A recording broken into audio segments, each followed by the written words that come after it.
You know it's all about DTFC. Welcome back to another episode of Dallas Trinity FC Up the River. I'm your host, Savannah Humoller, joined by Charlie and Trip Neal. You guys, it's been a busy couple weeks for Dallas Trinity FC, to say the least, right? I know our players are looking forward to a little bit of rest that they got this week, big week ahead. I'm sure our fans needed a little bit of rest too.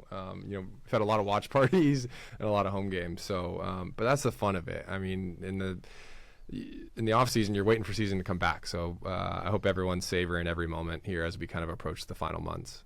It's been 4 straight home games. Where are we at right now for the team? Just a club status? What are we looking at?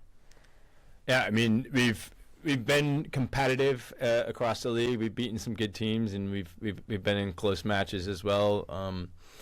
Right now, we're sitting there fighting to stay in the playoff picture, and we brought in some reinforcements. So we've signed a new player, Sydney Cheeseman, who has had some pretty good experience.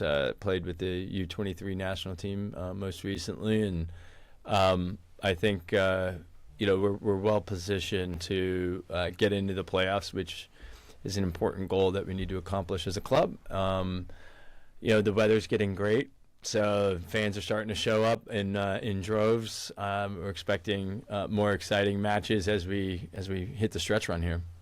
Now we have 2 upcoming matches and a really busy week ahead. Let's talk about it. Starting with 3/31, March 31st, we have our World Cup preview match. Tell us a little bit about that. Yeah, it's a Tuesday night match, which our fans will kind of look at that with and raise an eyebrow, but it's intentional.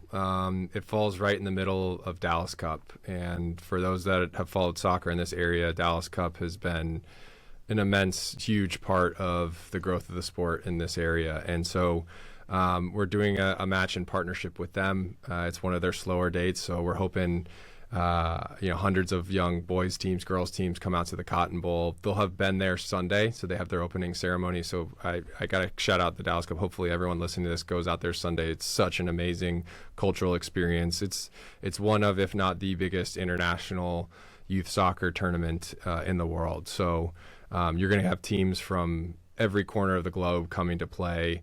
And so we felt like what better way to, you're getting a taste of the World Cup and the international play on the youth side, to bridge that to then, obviously the Men's World Cup coming here this summer, and how can we be, as Trinity and the stewards of the women's game, put on a good show and get the World Cup fever going, right?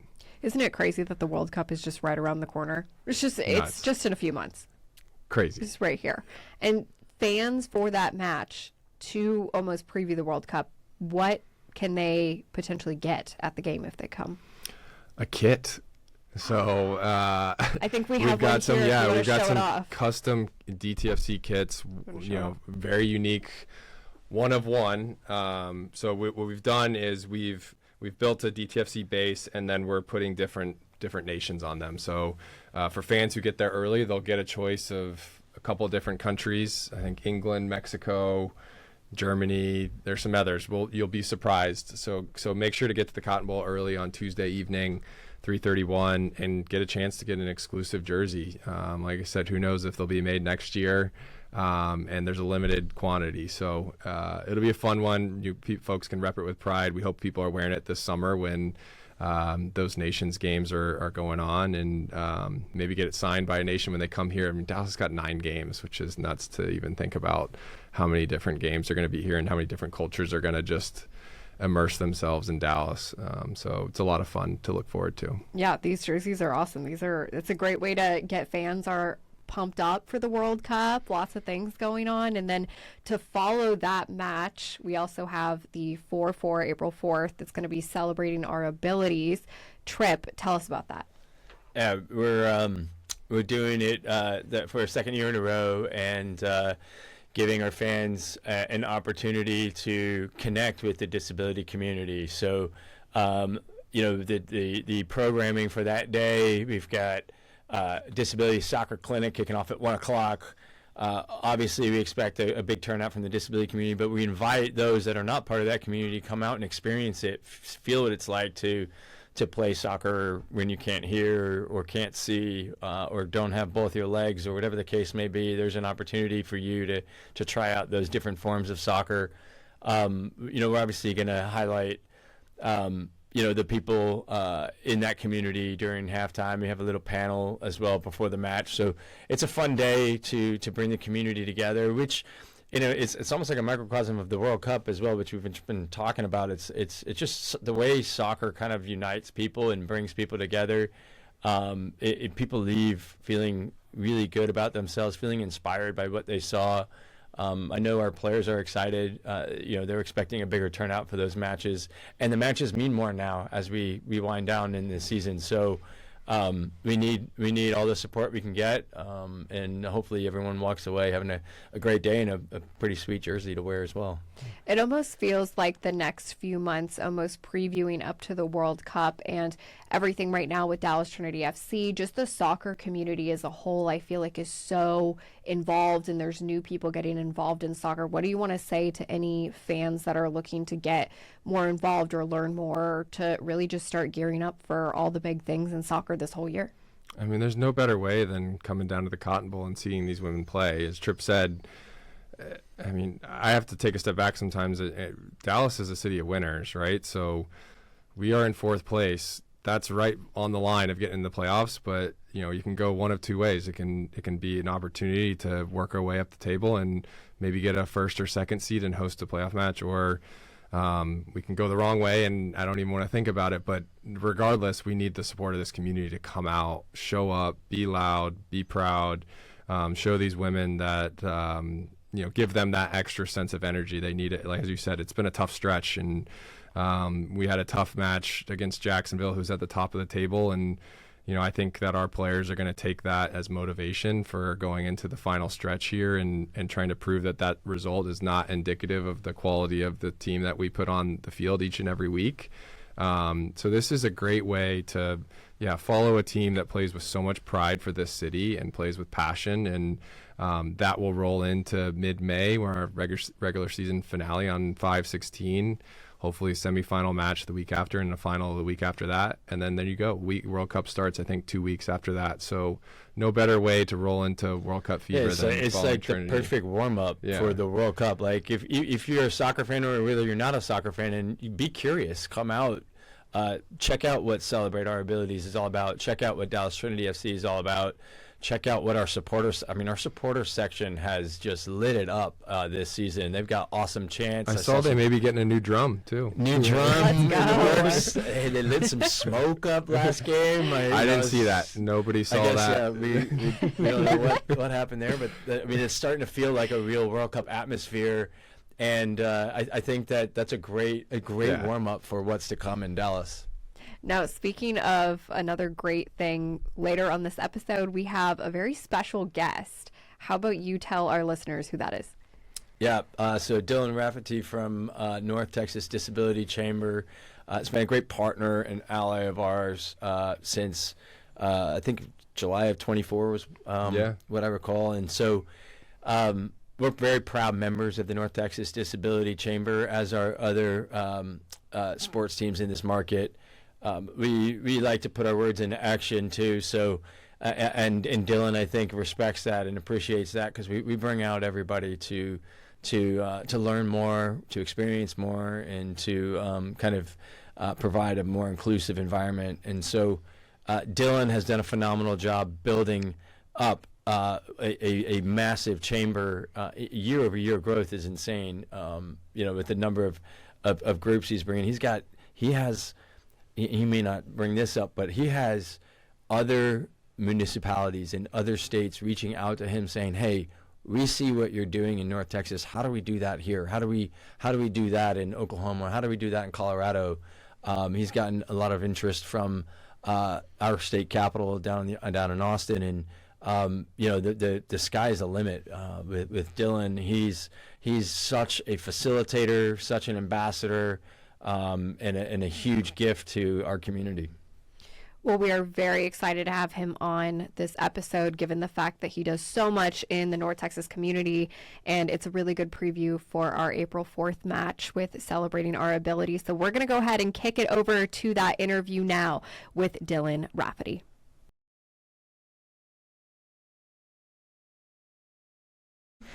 Welcome back to another episode of Dallas Trinity Up the River. We are so excited to have our special guest with us today, Dylan Rafaty of the North Texas Disability Chamber. Dylan, how are you? Doing great. How are you? Good. We're also alongside Charlie and Trip Neal.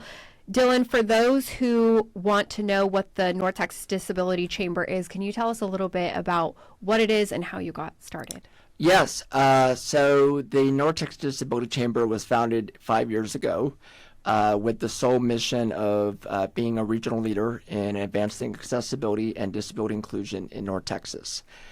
We are focused on three prior pillars, and that is community building within the greater disability community and those that are allies and advocates. The second pillar is community education, and the biggest pillar is the focus on interactive engagement between people with disabilities and those without disabilities. And so, that's a little bit about the North Texas Disability Chamber.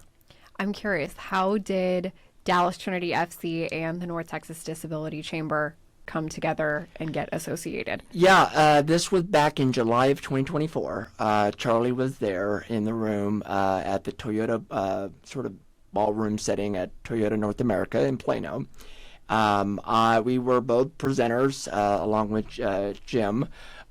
We bragged about Trip over there, but it started with me talking about the launch of the Disability Inclusion Toolkit that the Dallas Regional Chamber did in collaboration with us.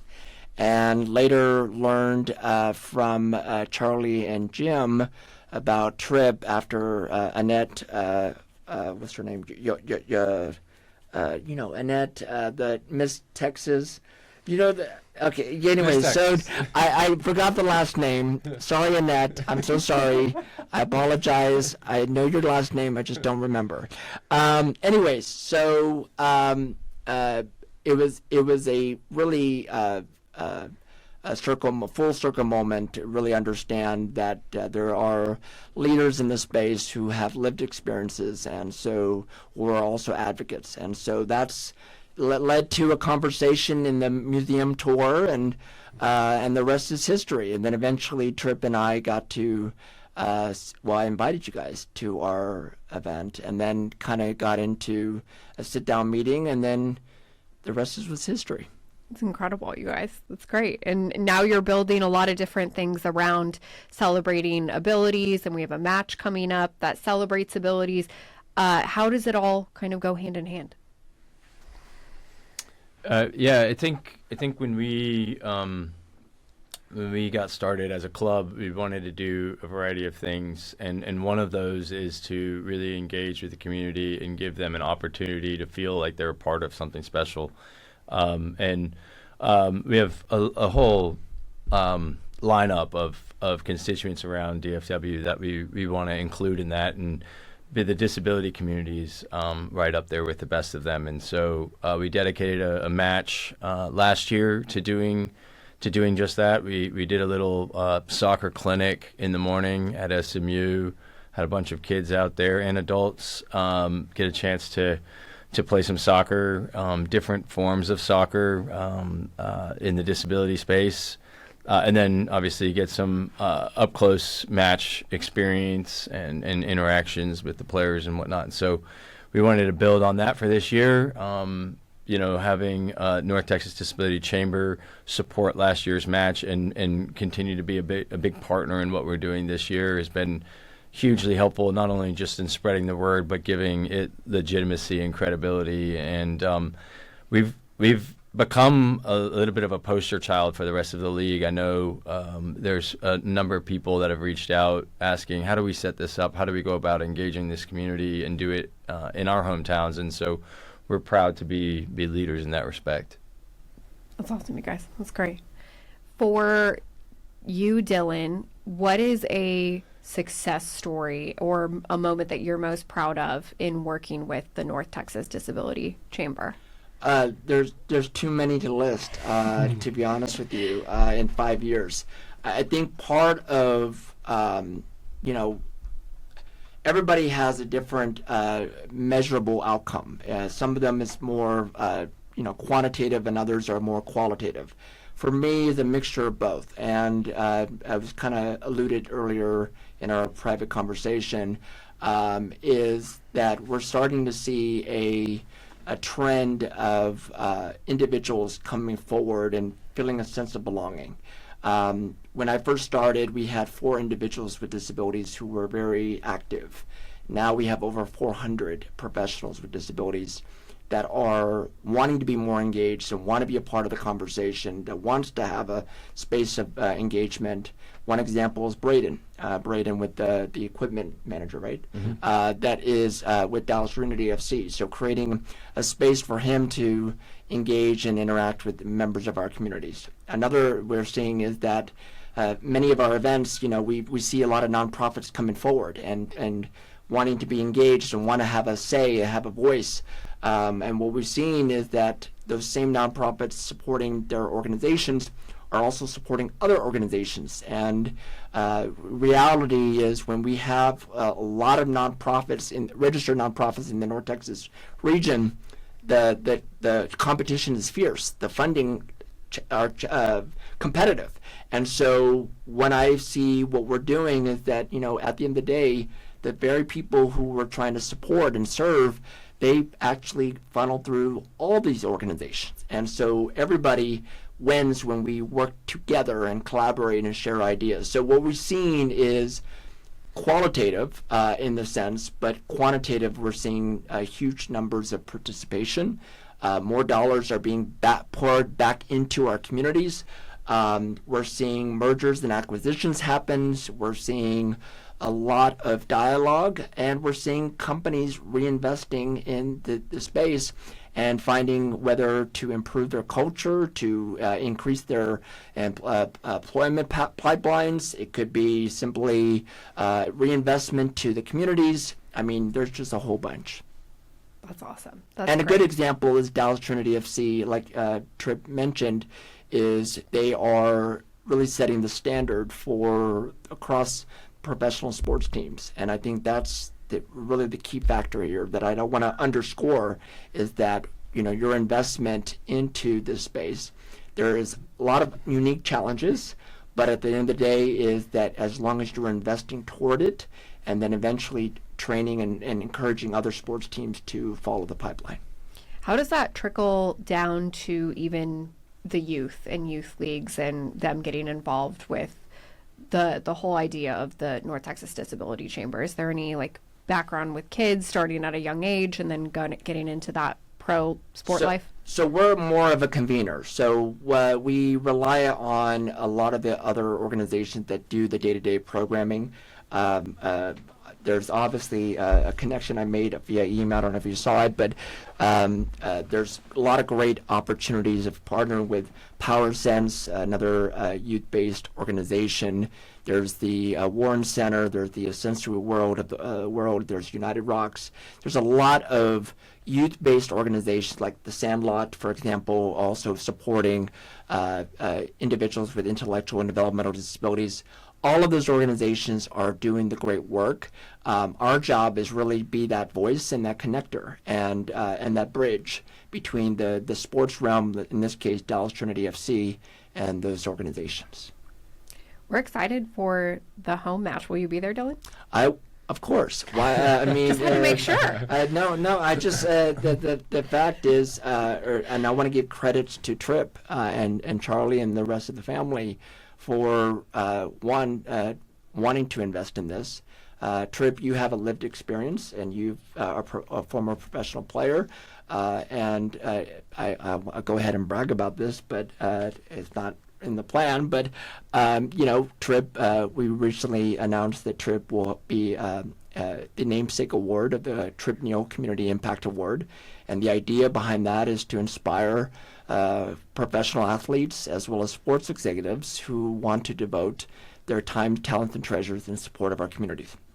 And so, because of this, even though this was a very short year and a half already, almost 2 years, but the reality is that investment goes a long way, and it's credits to you. And I know you talk a little bit about humble things and the direction. I want to really make sure and acknowledge that your leadership, both as a player and as an executive, speaks volumes, and I want to highlight that, and I encourage people to really look into what Dallas Trinity FC is doing and how you can scale that. Yeah, I really appreciate that, Dylan. A lot of kind words. Obviously, it's a growing flame, a positive flame, of course, that we're building together collectively between North Texas Disability Chamber, Dallas Trinity FC, and then all the other constituents that get active and get involved and support, show up, bring kids, bring community together. I will say that lifting each other up has been a huge component of this. I think when I reflect back on my childhood of being in the deaf community, where I am in sort of that spectrum is I'm 1 foot in, 1 foot out. I was mostly mainstreamed after kindergarten, and so didn't have that sense of connection. And I think looking back, if I had had a professional athlete or a coach or mentor who was proudly deaf or disabled in any sort of form that I could learn from and lean on or be inspired by, I think that would have served me. Not that I didn't have a great childhood. I love my childhood, but I think that would have had a positive impact on me. And so that's where we're diving down in the younger and younger ages now, where we've got I know we keep talking about deaf and there's so many disabilities, but we have deaf players that are wearing their hearing devices at these disability clinics,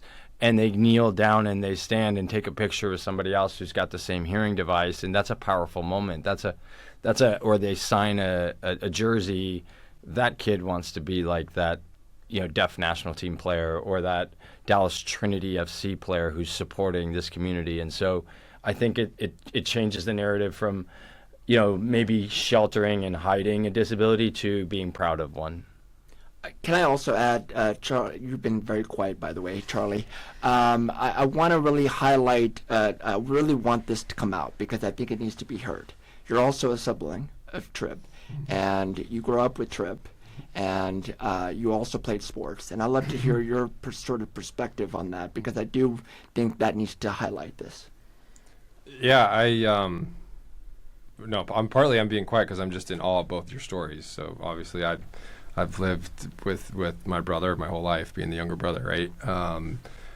My sort of realization of Tripp's experience really came later in life through his deaf national team experience, and I had the privilege of, on various occasions, working with them and during their national team training camps. And when I was a little bit younger, I actually got to step in and play. And I can't tell you how impressive it is for those players to accomplish what they've accomplished, play at the level, at the caliber that they're playing, given the circumstances that they're playing with. Like, I mean, I had to even readjust how I was playing. I remember going on the field, and soccer is such a game of communication, and the way I played was vocal communication. That's not how the deaf team plays. Yeah. They're much more visual, right? Like, they're much more hand signals, almost like a sixth sense to knowing where your players are going to be. And I felt lost. Like, I couldn't play under those circumstances. And you build a greater appreciation for everything that it took for each and every one of those players to get to the level that they got to. And their stories deserve to be told. And to Tripp's point, they deserve to be put into positions to be an inspiration for the next generation. And that's our challenge. That's our remit. That's our goal. And Tripp's laid an amazing foundation for that with U.S. Soccer now getting them extended national team status. But how we, as a women's professional team here in Dallas, how can we be a platform to expose the stories of our players? It may not be deafness, it may be something else. They may have grown up with some other challenge that they're able to overcome, and those stories deserve to be heard. And to your question, I wanted to highlight this. Sorry, I'm taking over this interview, but I wanted to really highlight this because I think it's so important. When you talked about youth, it takes the coaches, it takes the trainers, it takes the people who have empathy and understanding in this space. And to have a team ownership of the Dallas Trinity FC highlights truly the purpose of accessibility, disability inclusion, and empathy. And this is just one great way. And I hope more and more people get to hear this, because reality is it doesn't come easy to find among sports teams. And from my background, helping and support area sports teams, I have to do a lot of education in order to get something. And so through this team, it was already built in, and that to me is so exciting to watch. Well, it's also setting the standard and planting a foundation for other leagues and teams to follow. And it's great what you're doing with the North Texas Disability Chamber as a whole to kind of come in together and build something. What can fans expect at this upcoming match with this? Yeah, I think for those that and again, we're changing the program around this match, building off of last year. So while it's obviously a chance to highlight and celebrate those with disabilities, those who are not part of the disability community are welcome. Everybody is impacted in one way or another, and it's an opportunity to experience soccer in various forms. So, for example, you may be a hearing person, but you can put earplugs in and play with some deaf kids and experience it like them. Amputee, same thing. Pick up the crutches, kick your leg back, and try to experience the sport of amputee soccer. Blind, wear a blindfold.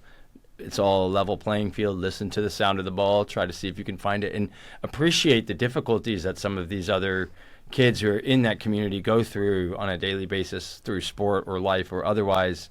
And I think it's building bridges, and that's the stuff that goes on before the match. Obviously, we'll have some special guests in attendance.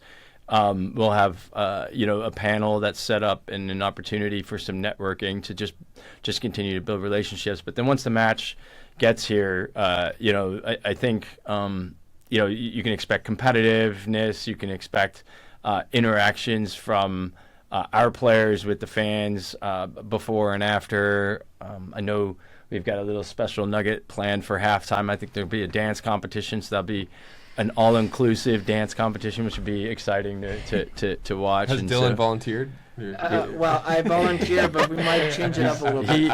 He's got some pretty good dance moves. You guys don't really have a jump. Well, you do have a jumbotron, but you don't have the typical Mavs game where I'm always dancing on the jumbotron. Yes. But anyways,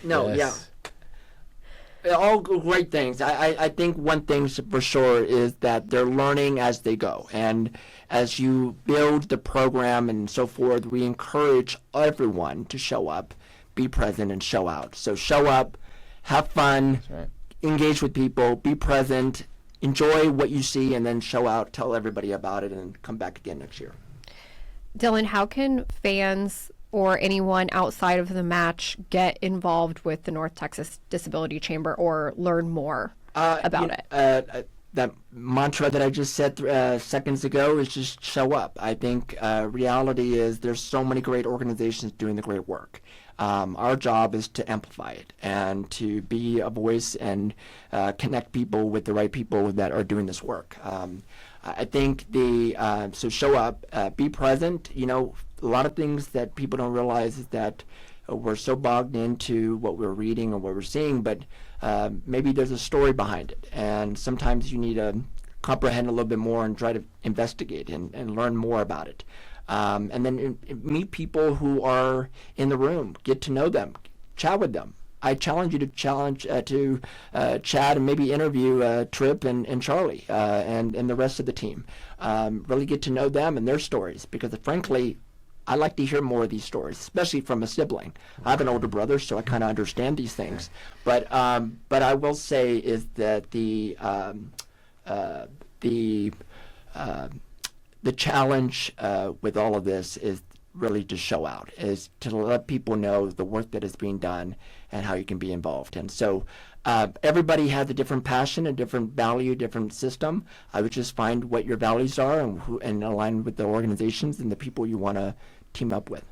Well, Dylan, thank you so much for joining us today and giving us more information on the North Texas Disability Chamber and almost previewing this match for us, which we're super excited about. It's on April 4th. We will be celebrating the abilities match. It's going to be at the Cotton Bowl, and we're very excited, and we look forward to seeing you there, Dylan. And I'm hoping I see you there too.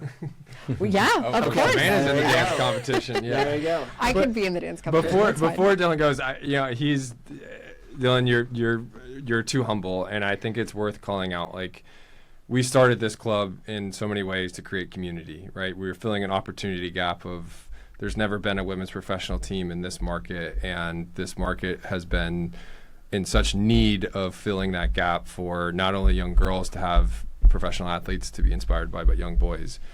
I want to give you and the Chamber so much credit for the way that you build community, because you have an innate ability to walk into a room and find common ground. And I think that that is something that we all can learn from, and that this team aspires to be like. I think that we use soccer as our connector, right? Everyone and anyone can be a fan of the game. And we aspire to be so much, or emulate so much, try and emulate what you guys are building at the Chamber. So I hope that our fans feel that when they come out on 4-4 and get a chance to lean in and learn more about the Disability Chamber that you're building. And yes, please show up, as Dylan said, come to the clinic, experience soccer in a different way, because your perspective will change, your life will change for the better, and you will be inspired and impressed by the athletes that are there that day. Great. Thank you. Thanks, Dylan. Thank you. Perfect.